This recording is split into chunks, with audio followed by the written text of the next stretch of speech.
Okay, welcome to today's live stream where we're going to continue work on the Smart Aquaculture platform in VS Code on a Linux computer.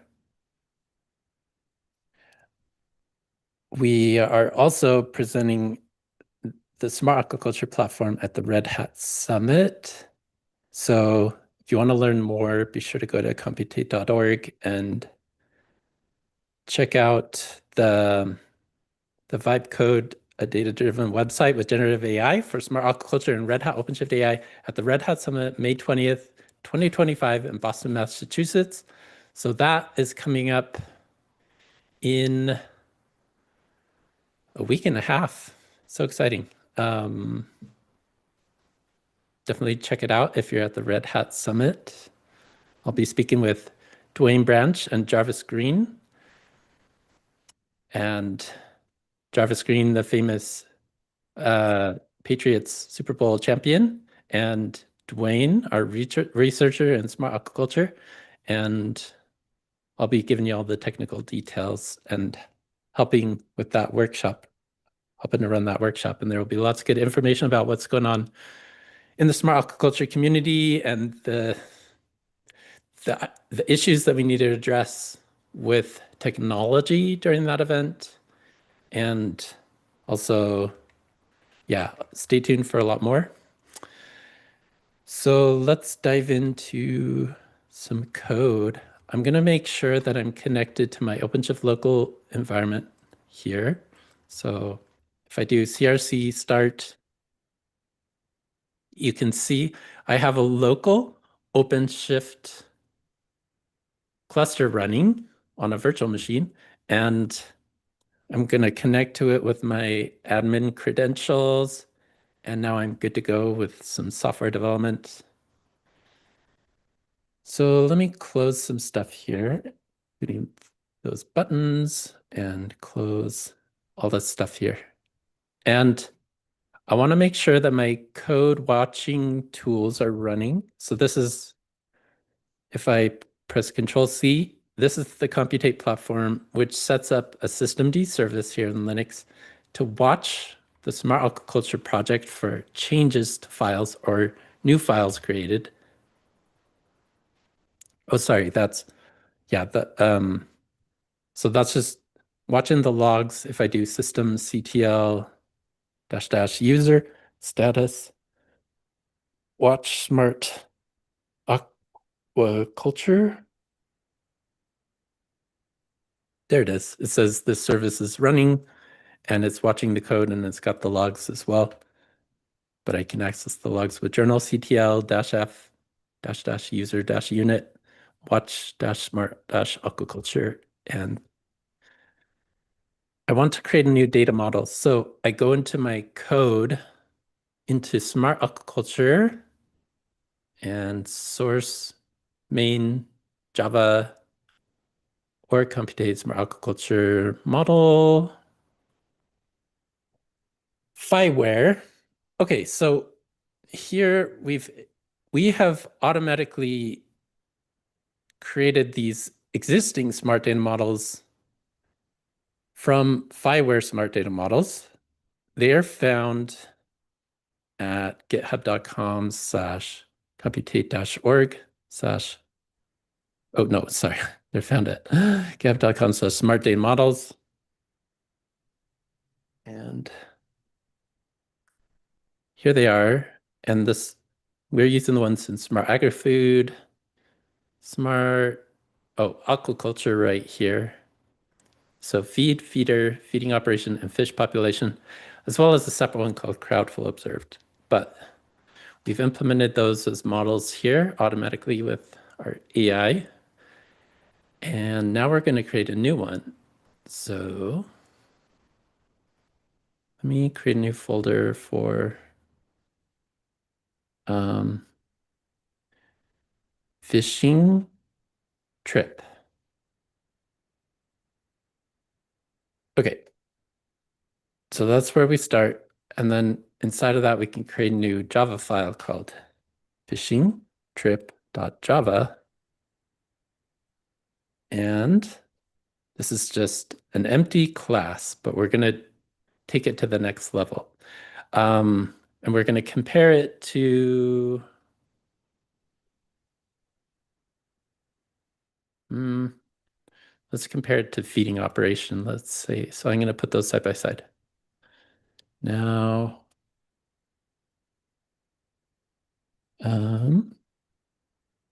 okay.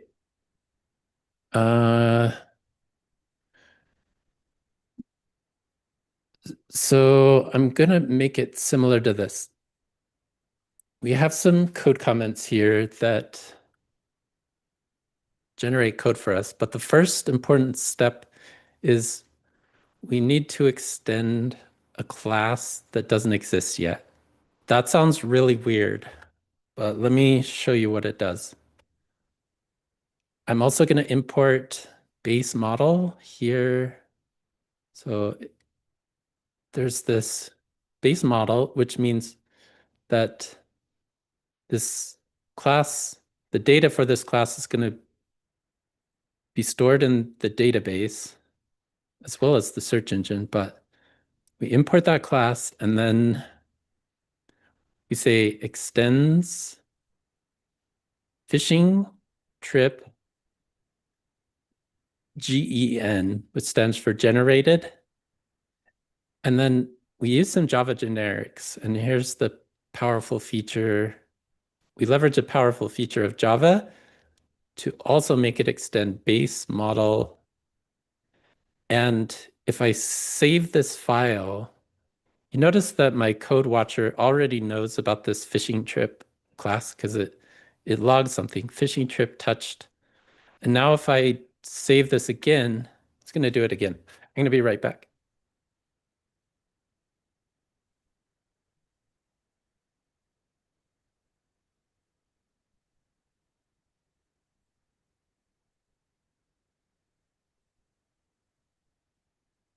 Okay, so it said it touched this. And if you look, if I right click on this and choose go to definition, then it actually generated code for us.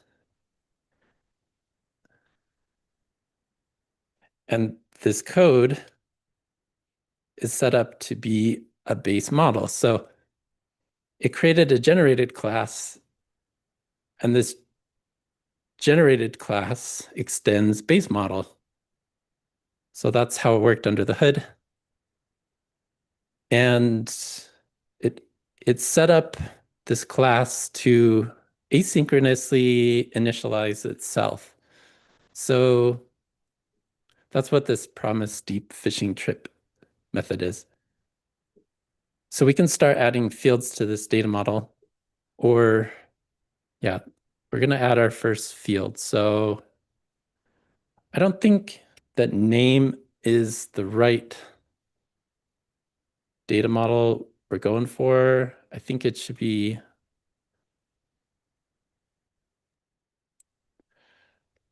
I'm just going to copy some of this code over, but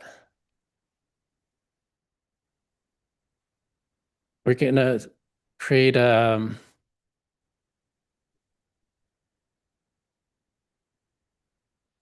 date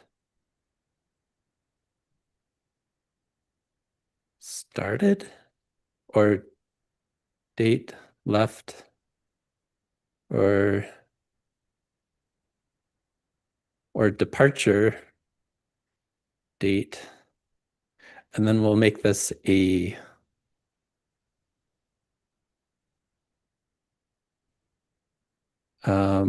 zoned date time.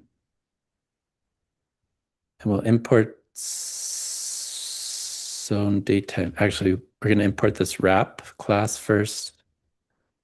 Use org computate search wrap, which helps us initialize this properly. And then we import this zone date time class.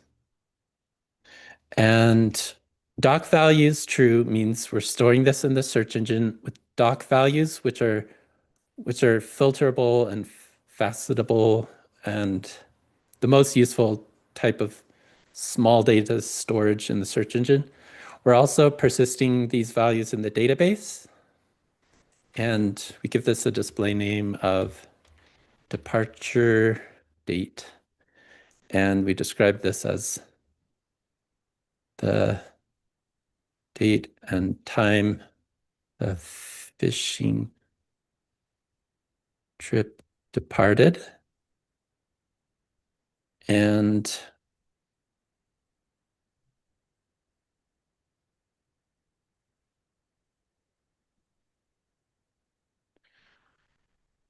we'll call this section of the UI import form, or section of the the website form for this fishing trip. Departures, departure, arrival, and we want to track, we want to see this when we list the fishing trips. We put this on row 3, cell 0 of the user interface. So this looks pretty good to me. And if you look here and you try to search for departure date, nothing is found. But if I save this, then there's going to be code generated for this departure date. So look at, let's see, we have fishing trip Java. We also have fishing trip gen. And if I look, it actually set up this method as an abstract void method, which can be initialized here from other variables if we want, as part of this departure date init function, which is called within promise fishing trip in the order that it's declared. So if I add another one of these for arrival date,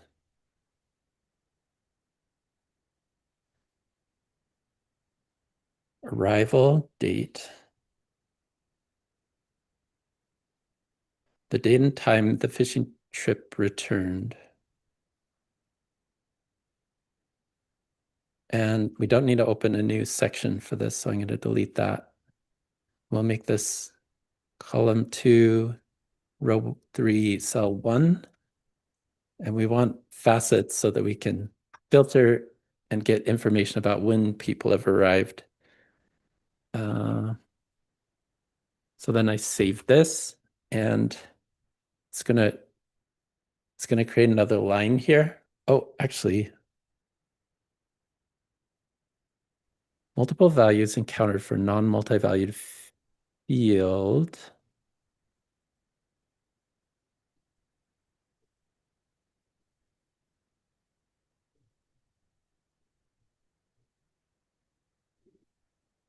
Wonder why that happened. Let me save this again.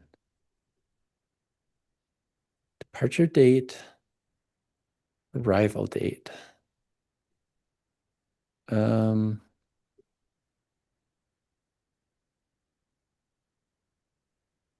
Wait a minute.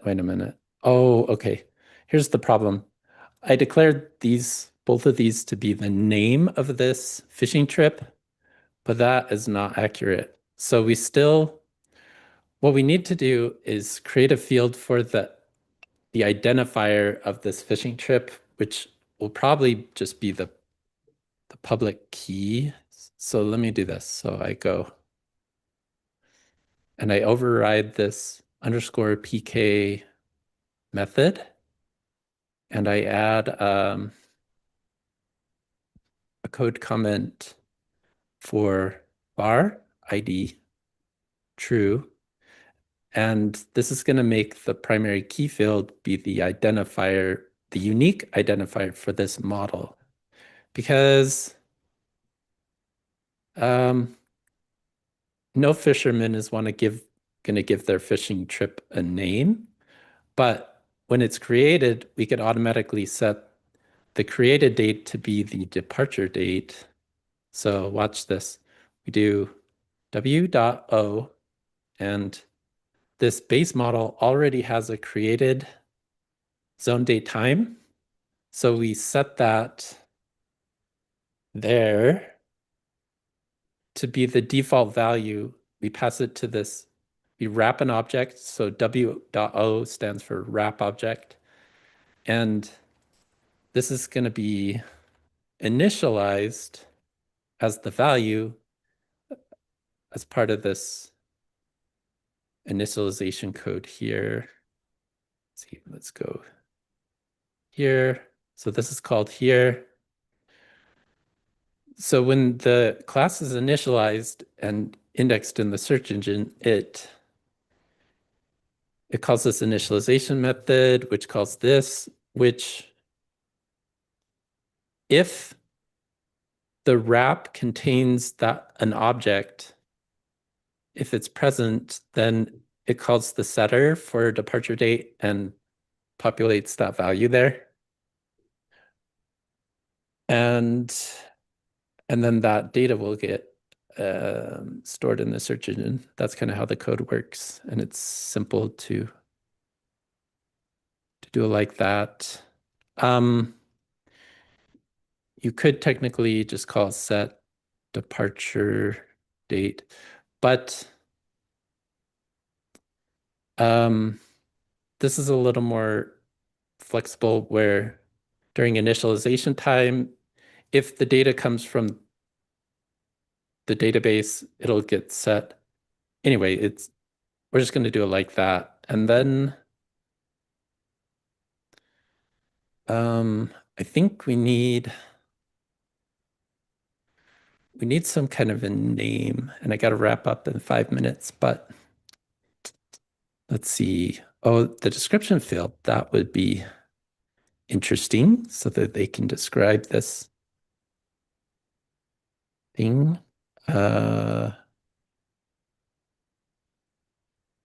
Three.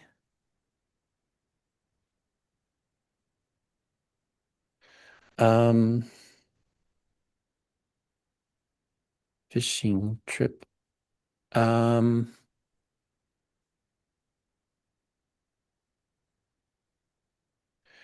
somehow this probably needs to be linked to an organization. But I need to think about that some more. So if we wanted to right now create a name field, then we do this.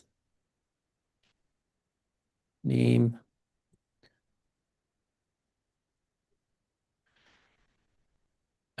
This one's going to have the var name, and so I delete it from here and delete it from here, and then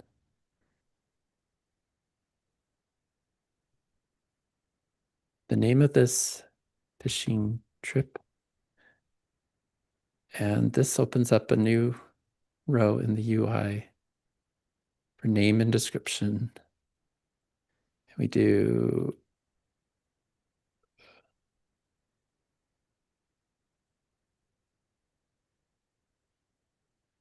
I'm going to make this column 0 and make this 4 and 1 and 4. No, 4 and 0, 4 and 1. So then we actually need to define this as an API if we want it to actually appear in the user interface. So do this. This is not a current smart data model, so I'm going to delete this for now.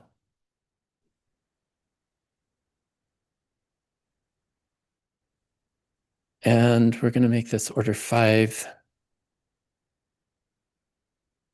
fishing trip. This is some language context, a fishing trip. And we'll have to get an icon later. I'm running out of time. So this is going to have a search page URI of fishing trip and fishing trip. And the ID is ID, which is defined, no, it's PK actually. So we want to make that PK. The API for this is ENUS API fishing trip. And we want to be able to search, get, patch, post, delete, and import these things. We can make a fishing trip viewer that has get access. We can make a fishing trip editor, which has get, post, and patch, and a super admin and an admin. What this is going to do is create a bunch more Java classes. Here's our current Java class. We save this, and if we got all the variables right, then it creates all of this API code for us. Whoa, cool. So it generated a 3,000 line long API for all of the methods that we defined, like search, get, patch, post, delete, and import. Search page, edit page, delete filter, and some general methods. And if we want to include this in the UI next, then we do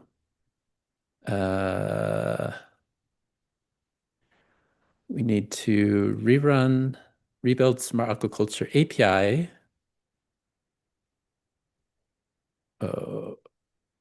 I still need to fix that bug with my VS Code configuration. It's so weird.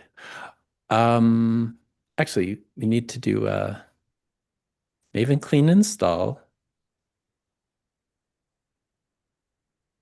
Hopefully this runs.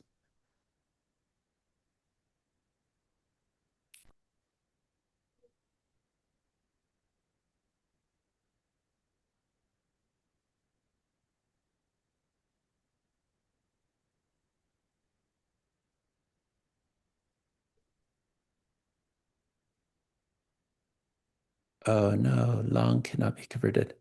Oh, okay. I guess for some reason I have a problem with the primary key being an ID, so I'll have to fix that.